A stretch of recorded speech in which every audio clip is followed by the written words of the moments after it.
Hey Gwent heads, the first day of Gwent Open has commenced, and in this video we're going to take a look at the decks from the winners of day 1, what made them unique, and what you can incorporate into your ladder decks at home.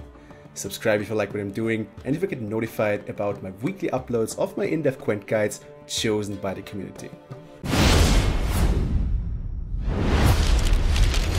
Winner number 1, Proneo with his veteran deck.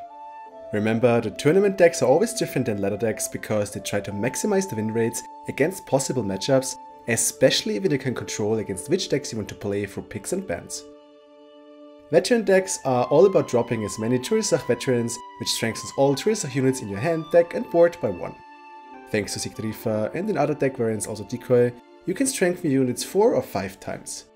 Typically, those units are Bearmasters and Hunters, but Proneo took a different approach by taking Turisach Archers with him. In a tournament setting, those can become very good, for example against Greatswords with Harald Houndsnout, because they can kill the skull before the enemy uses it to spawn a bear on their side. Against Shoop, they can kill off the bomb of Dolphin Bomber, and they enable you to stagger units, especially your 11-point bears, so Scourge won't be able to destroy you. But Proneo took another exciting card with him, with which archers have good synergy as well, Sea Hill, which either deals free damage to all units with an even or uneven power, or which pulls you a random bronze or silver unit from the deck. Using archers, you can turn free enemy units to even or uneven cards, enabling Sea Hill to hit for 9 extra damage. Why Sea Hill though? Veterans are outstanding in short rounds, but their power diminishes in the long rounds, while Sea Hill works precisely the other way around and enables veteran decks to keep up in the long rounds as well. And if you find yourself in a short round, then Sea Hill is able to pull you Freyas or other high value cards, making it a good play in short and long round in this deck. Winner number 2, the Morkis with his Control Sabbath deck.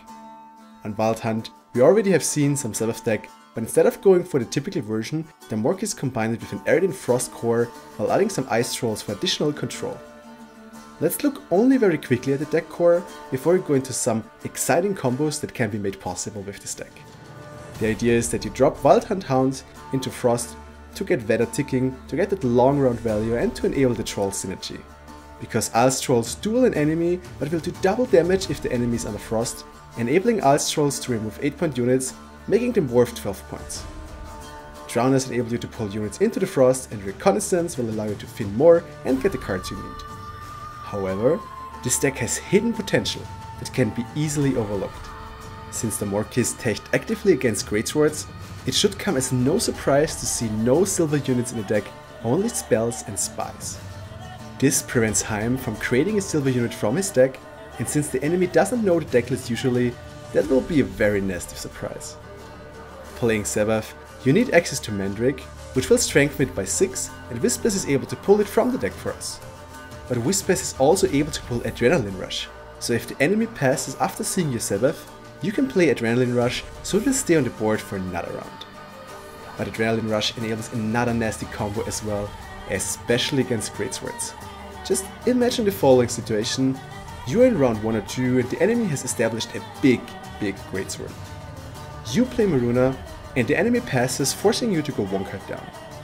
Now you play Adrenaline Rush on the big Greatsword of your enemy, Maruna will charm it, and voila, you deny the Greatsword Resurrection while getting a big carryover unit for round 3.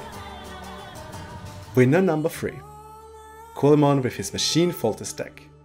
Coleman's decks could also be found on the regular ranked ladder, as he didn't tech against any particular enemies, but brought valuable decks that can do good on their own. Kasper had the same idea, and so we saw a Foltest mirror match, which we're gonna look into a bit. Core cards of the decks are the Temerians, which have a ton of synergy between each other. Playing a Blue Stripe Scout buffs up all Temerian units with the same power 1, while Blue Stripe Commanders jump out of the deck when a Temerian unit with the same power is played. So playing 3 Blue Stripe Scouts after each other would get you 36 points. Since Roach adds another commander to your deck at the beginning of the game and Foltest buffs up all your units by 1, you will create a big tempo play through the Blue Stripes. 1 Temerian Infantry pulls all the other Temerian Infantries from the deck, plus the last Commander, resulting in 3 times 7 points plus the Commander, for a total play of 28 points, while even finning your deck, which makes your Dijkstra more powerful as well since the probability for drawing gold increases. And since Blue Stripe Scouts are also a crewman, as well as Foltest, your machines like trebuchet and battering rams will create more value as well. The biggest weakness of this deck is that you have a lot of cards you don't want to have in your hand, like commanders or Temerian infantries, so passing early will give them a word mulligan, and if you manage to kill their blue stripe scouts, then I may not be able to get all the commanders out, making Stannis, Dijkstra and the remaining draws awkward. Winner number 4. Hannah-chan with Degen Deathwish. Similar to Colemon, Hannah-chan focused on decks that could be seen on the ladder with only some slight changes to be optimized for the tournament. One of the decks was his Degen Deathwish deck, which amasses quite some power in long rounds through double fog while being able to push quite hard for the Deathwish core package. The core package consists of Deathwish units and Deathwish executors. The Deathwish units are Archispore, dealing 1 point of damage to a random enemy each turn and 4 damage to a random enemy as Deathwish, Dao, creating 2x 4 point tokens as its Deathwish, and Rotfiend, which deals 2 damage to all units on the opposing row as its Deathwish. However, you only play Archispore and Dao from your hand, while you keep Rotfiend safely stashed in your deck. You want to pull Rotfiend only through the Sheet Troll of Vergen, which is able to consume a unit from your deck, then triggering its Deathwish. Through Rotfiend, Sheet Troll becomes a weaker Lacerate with an 8-point body, which is a quite decent combo, especially in the long run. Deathwish executors like Griffin and Cyclops enable you to trigger the Deathwishes of your Archispores, but preferably the ones of your Daos, to create big value pushes like 17 points with your Griffin and 19 points with your Cyclops, while Cyclops is even able to kill off an enemy engine. Thanks to Brewer's Ritual, you can then resurrect your Deathwish units in run 3 to finish off your enemies, especially when you have played Mandrake on one of your Archispores or Daos before, so your units rise from the grave with some sweet extra 6 points. Don't forget to tune in to the second day of Gwent Open at 4 PM Central European Summertime over at the CD Projekt Twitch channel, where we'll witness who will become the new winner of Gwent Open number 6, securing a place in the next challenger. A big thank you to everyone supporting me over on Patreon and Shinori for his valuable input on this video.